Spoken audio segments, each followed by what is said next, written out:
Et si le cœur des empires battait ici, en Haïti? Regardez bien, Fort Liberté, la clé secrète des Caraïbes. Il existe des lieux sur la carte du monde qui, bien que discrets aujourd'hui, furent autrefois le centre de toutes les convoitises, le pivot sur lequel tournait le destin des empires. Des noms murmurés dans les cours royales, des secrets gardés par les cartographes, des trésors de géopolitique qui déterminaient la richesse et la puissance des nations. Au cœur des Caraïbes, un port en particulier a cristallisé ses ambitions. Les rois, les amiraux et les financiers le voulèrent plus que tout. C'était le secret le mieux gardé et le plus ardemment désiré de l'île d'Hispaniola, le secret de Fort Liberté. Aujourd'hui, ces ruines sommeillent sous le soleil haïtien, vestiges d'un port oublié dont les pierres semblent avoir absorbé le silence des siècles. Mais ne vous y trompez pas. Ce silence est trompeur. Il masque une histoire faite de fureur, de stratégies complexes et d'une importance capitale qui a façonné le monde moderne bien plus que ne le laissent supposer ses murs effrités. Car ce port fut le théâtre d'un bras de fer acharné entre les plus grands rois d'Europe. Une lutte pour la suprématie qui s'est jouée à des milliers de kilomètres de leur palais doré, dans la chaleur moite des tropiques. Pendant près de 2 siècles, Fort Liberté détenait les clés des Caraïbes. Celui qui le contrôlait ne possédait pas seulement un port, mais un avantage décisif dans la grande partie d'échec colonial, une pièce maîtresse capable de renverser l'équilibre des pouvoirs. Pour comprendre cette obsession, il faut remonter le temps au XVIIe et XVIIIe siècle, l'âge d'or de la voile et des empires. Une époque où la géographie dictait la destinée. À cette époque, la navigation était un art périlleux, dicté par les vents alizés et les courants marins. Les Caraïbes étaient un labyrinthe de routes maritimes, de récifs dangereux et de tempêtes soudaines. Mais quelques passages étaient cruciaux. Le plus important était le passage du vent, un goulot d'étranglement stratégique entre Cuba et Hispaniola. C'était la porte de sortie quasi obligatoire pour les flottes chargées des richesses du Nouveau Monde, l'or du Pérou, l'argent du Mexique, en route vers l'Europe. Fort Liberté, niché sur la côte nord d'Hispaniola, était idéalement situé pour surveiller, intercepter ou protéger ce trafic vital. Sa baie, vaste, profonde et parfaitement abritée, offrait un sanctuaire naturel sans pareil, capable d'accueillir des flottes entières à l'abri des redoutables ouragans de la région, et surtout des regards ennemis. Fort Liberté était situé précisément là où les grandes routes maritimes transatlantiques convergeaient. C'était un carrefour naturel, un point de rencontre inévitable pour les navires marchands et les flottes de guerre. Un emplacement parfait pour le commerce, permettant de distribuer les marchandises européennes et de collecter les denrées coloniales. Et donc, inévitablement, parfait pour la conquête. Toutes les grandes puissances européennes lorgnaient sur le contrôle de ces eaux, et par extension, sur ce port providentiel. La compétition était féroce. Les Français, d'abord, qui voyaient en Saint-Domingue la future perle des Antilles. Pour eux, ce port était la clé de voûte de leur ambition coloniale, une base navale indispensable pour sécuriser la colonie la plus rentable de l'histoire et projeter leur puissance dans toute la région. Les Espagnols, ensuite, qui avaient été les premiers à s'établir sur l'île et qui considéraient dans les Français comme des intrus hérétiques. Ils se souvenaient que Christophe Colomb lui-même avait fondé son premier campement, la Navidad, à quelques lieues de là. Pour l'Espagne, reprendre cette baie était une question d'honneur, de prestige impérial et de stratégie vitale pour protéger leur propre route du trésor contre les attaques françaises. Les Anglais, jamais loin, cherchaient constamment à perturber le commerce de leurs rivaux et à s'emparer de leurs possessions. Contrôler ce port leur aurait donné un avantage immense. Et puis, il y avait les corsaires et les pirates. Pour ces loups des mers, un port si bien protégé et si proche des routes commerciales était une base d'opération rêvée, un repère d'où lancer des raids éclairs sur les convois espagnols ou anglais, avant de disparaître avec leur butin. Tous y voyaient une porte d'entrée vers des richesses incommensurables et un pouvoir incontesté dans la région. Le port était à la fois un bouclier et une épée. Face à tant de convoitises, la défense devint une obsession. Les murs du fort s'élevaient, non pas comme une simple muraille, mais comme une œuvre d'ingénierie militaire sophistiquée, conçue pour repousser les envahisseurs les plus déterminés. Inspirés des principes de Vauban, le génial architecte militaire de Louis XIV, les bastions en étoile permettaient des tirs croisés dévastateurs, ne laissant aucun angle mort. Chaque muraille protégeait sa voisine, créant une toile de mort pour quiconque tentait une approche. Et ces canons, des dizaines de pièces d'artillerie postées sur les remparts et dans les batteries côtières, comme le fort de la Bouche ou le fort Saint-Frédéric, pointèrent leurs gueules menaçantes vers l'unique et étroit passage menant à la baie. Ils étaient prêts à déchaîner un enfer de feu et de fer sur les navires ennemis qui oseraient s'y aventurer, transformant l'entrée du port en un piège mortel. Mais pourquoi une telle débauche de moyens? Parce que ce fort ne protégeait pas que des pierres. Il protégeait le moteur économique de l'Empire, le sucre. La culture de la canne à sucre, basée sur un système d'une brutalité inouïe, transformait Saint-Domingue en un Eldorado économique, produisant à elle seule plus de sucre que toutes les colonies britanniques des Antilles réunies. Le rhum, sous-produit du sucre, devint une autre source de profits colossaux, une monnaie d'échange et le carburant des marines et des tavernes du monde entier. Cet or liquide était aussi essentiel que la poudre à canon pour maintenir le moral des équipages. Et au cœur de ce système, sa pièce la plus sombre et la plus tragique, les esclaves. Des centaines de milliers d'hommes, de femmes et d'enfants arrachés à l'Afrique, transportés dans les conditions abominables de la traite atlantique, pour travailler jusqu'à la mort dans les plantations. Fort Liberté était une plaque tournante de ce commerce infâme, un lieu de transit et de vente, où des vies humaines étaient échangées contre des marchandises. C'est sur leur souffrance et leur labeur que reposait toute la pyramide de la richesse coloniale. Sucre, rhum, café, indigo. Ces marchandises, produites par une main-d'œuvre asservie et expédiées depuis des ports comme Fort Liberté, ont redéfini les économies mondiales.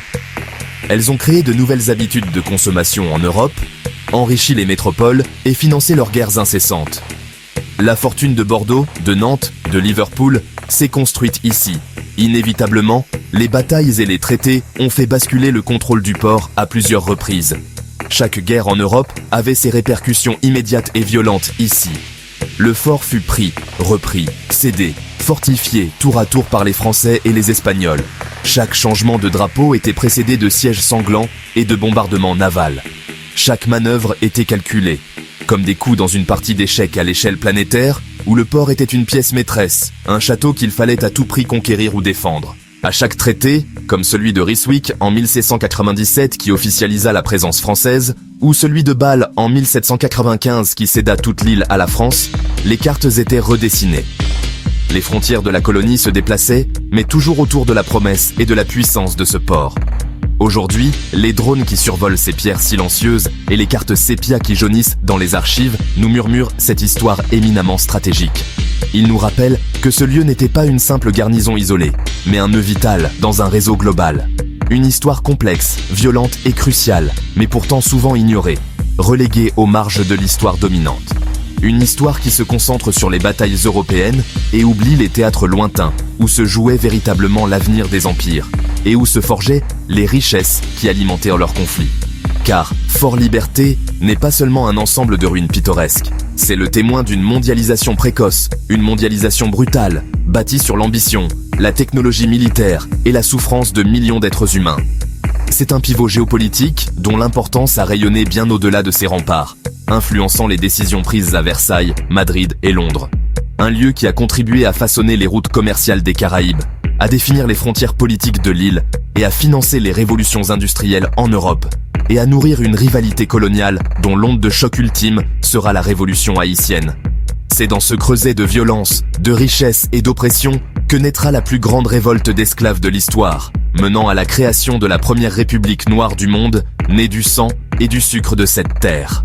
L'histoire de Fort Liberté est une pièce essentielle du puzzle haïtien et mondial. Comprendre ce port, c'est comprendre les mécanismes du monde colonial et les racines profondes de la nation haïtienne. Si vous voulez découvrir plus de ces vérités cachées, de ces récits oubliés qui éclairent de notre présent, abonnez-vous à notre chaîne. Partagez cette vidéo pour que cette histoire ne soit plus jamais oubliée. Ensemble, ramenons ces histoires sur la carte. Il existe des lieux sur la carte du monde qui, bien que discrets aujourd'hui, furent autrefois le centre de toutes les convoitises, le pivot sur lequel tournait le destin des empires. Des noms murmurés dans les cours royales, des secrets gardés par les cartographes, des trésors de géopolitique qui déterminaient la richesse et la puissance des nations. Au cœur des Caraïbes, un port en particulier a cristallisé ses ambitions. Les rois, les amiraux et les financiers le voulaient plus que tout. C'était le secret le mieux gardé et le plus ardemment désiré de l'île d'Hispaniola. Le secret de Fort Liberté. Aujourd'hui, ces ruines sommeillent sous le soleil haïtien, vestiges d'un port oublié dont les pierres semblent avoir absorbé le silence des siècles.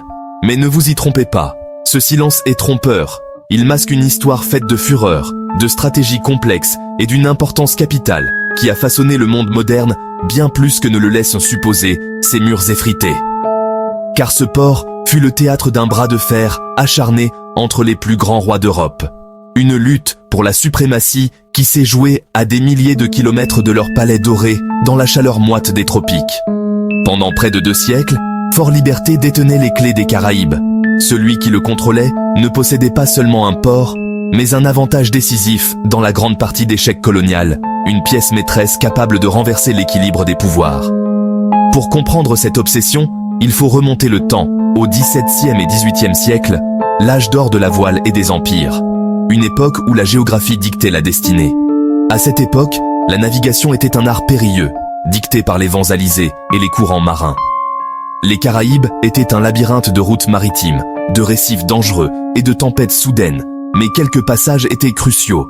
Le plus important était le passage du vent, un goulot d'étranglement stratégique entre Cuba et Hispaniola. C'était la porte de sortie quasi obligatoire pour les flottes chargées des richesses du Nouveau Monde. L'or du Pérou, l'argent du Mexique, en route vers l'Europe. Fort Liberté, niché sur la côte nord d'Hispaniola, était idéalement situé pour surveiller, intercepter ou protéger ce trafic vital. Sa baie, vaste, profonde et parfaitement abritée, offrait un sanctuaire naturel sans pareil, capable d'accueillir des flottes entières à l'abri des redoutables ouragans de la région et, surtout, des regards ennemis. Fort Liberté était situé précisément là où les grandes routes maritimes transatlantiques convergeaient. C'était un carrefour naturel, un point de rencontre inévitable pour les navires marchands et les flottes de guerre. Un emplacement parfait pour le commerce, permettant de distribuer les marchandises européennes et de collecter les denrées coloniales. Et donc, inévitablement, parfait pour la conquête. Toutes les grandes puissances européennes lorgnaient sur le contrôle de ces eaux, et par extension, sur ce port providentiel. La compétition était féroce. Les Français, d'abord, qui voyaient en Saint-Domingue la future perle des Antilles. Pour eux, ce port était la clé de voûte de leur ambition coloniale. Une base navale indispensable pour sécuriser la colonie la plus rentable de l'histoire et projeter leur puissance dans toute la région. Les Espagnols, ensuite, qui avaient été les premiers à s'établir sur l'île et qui considéraient les Français comme des intrus hérétiques. Ils se souvenaient que Christophe Colomb lui-même avait fondé son premier campement, la Navidad, à quelques lieues de là. Pour l'Espagne, reprendre cette baie était une question d'honneur, de prestige impérial et de stratégie vitale pour protéger leur propre route du trésor contre les attaques françaises. Les Anglais, jamais loin, cherchaient constamment à perturber le commerce de leurs rivaux et à s'emparer de leurs possessions. Contrôler ce port leur aurait donné un avantage immense. Et puis, il y avait les corsaires et les pirates. Pour ces loups des mers, un port si bien protégé et si proche des routes commerciales était une base d'opérations rêvée, un repère d'où lancer des raids éclairs sur les convois espagnols ou anglais, avant de disparaître avec leur butin. Tous y voyaient une porte d'entrée vers des richesses incommensurables et un pouvoir incontesté dans la région.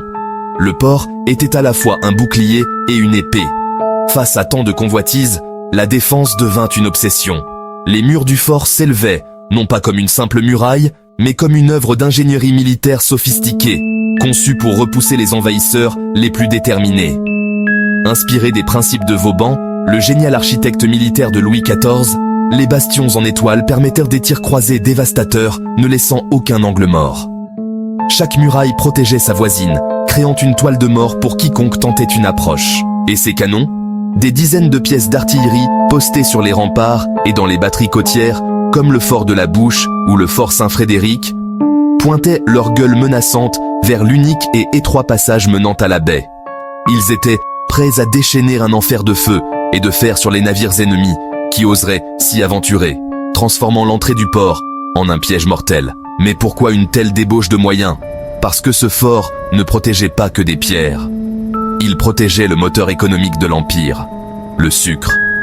La culture de la canne à sucre, basée sur un système d'une brutalité inouïe, transformait Saint-Domingue en un Eldorado économique, produisant à elle seule plus de sucre que toutes les colonies britanniques des Antilles réunies.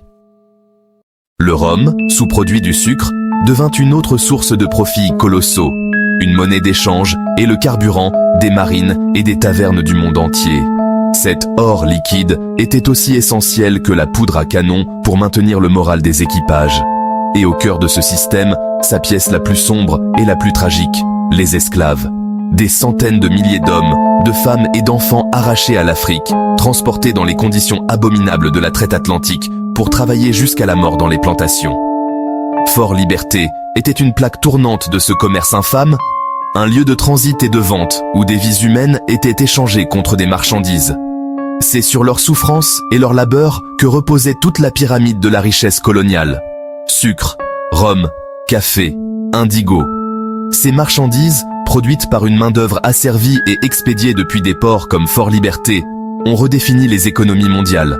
Elles ont créé de nouvelles habitudes de consommation en Europe, enrichi les métropoles et financé leur guerre incessante. La fortune de Bordeaux, de Nantes, de Liverpool s'est construite ici. Inévitablement, les batailles et les traités ont fait basculer le contrôle du port à plusieurs reprises. Chaque guerre en Europe avait ses répercussions immédiates et violentes ici. Le fort fut pris, repris, cédé, fortifié tour à tour par les Français et les Espagnols. Chaque changement de drapeau était précédé de sièges sanglants et de bombardements navals. Chaque manœuvre était calculée, comme des coups dans une partie d'échecs à l'échelle planétaire, où le port était une pièce maîtresse, un château qu'il fallait à tout prix conquérir ou défendre. À chaque traité, comme celui de Ryswick en 1797 qui officialisa la présence française, ou celui de Bâle en 1795 qui céda toute l'île à la France, les cartes étaient redessinées. Les frontières de la colonie se déplaçaient, mais toujours autour de la promesse et de la puissance de ce port. Aujourd'hui, les drones qui survolent ces pierres silencieuses et les cartes sépia qui jaunissent dans les archives nous murmurent cette histoire éminemment stratégique. Ils nous rappellent que ce lieu n'était pas une simple garnison isolée, mais un nœud vital dans un réseau global. Une histoire complexe, violente et cruciale, mais pourtant souvent ignorée, reléguée aux marges de l'histoire dominante. Une histoire qui se concentre sur les batailles européennes et oublie les théâtres lointains, où se jouait véritablement l'avenir des empires, et où se forgeaient les richesses qui alimentèrent leurs conflits. Car Fort Liberté n'est pas seulement un ensemble de ruines pittoresques, c'est le témoin d'une mondialisation précoce, une mondialisation brutale, bâtie sur l'ambition, la technologie militaire et la souffrance de millions d'êtres humains. C'est un pivot géopolitique dont l'importance a rayonné bien au-delà de ses remparts, influençant les décisions prises à Versailles, Madrid et Londres. Un lieu qui a contribué à façonner les routes commerciales des Caraïbes, à définir les frontières politiques de l'île et à financer les révolutions industrielles en Europe, et à nourrir une rivalité coloniale dont l'onde de choc ultime sera la révolution haïtienne. C'est dans ce creuset de violence, de richesse et d'oppression que naîtra la plus grande révolte d'esclaves de l'histoire, menant à la création de la première république noire du monde, née du sang et du sucre de cette terre. L'histoire de Fort Liberté est une pièce essentielle du puzzle haïtien et mondial.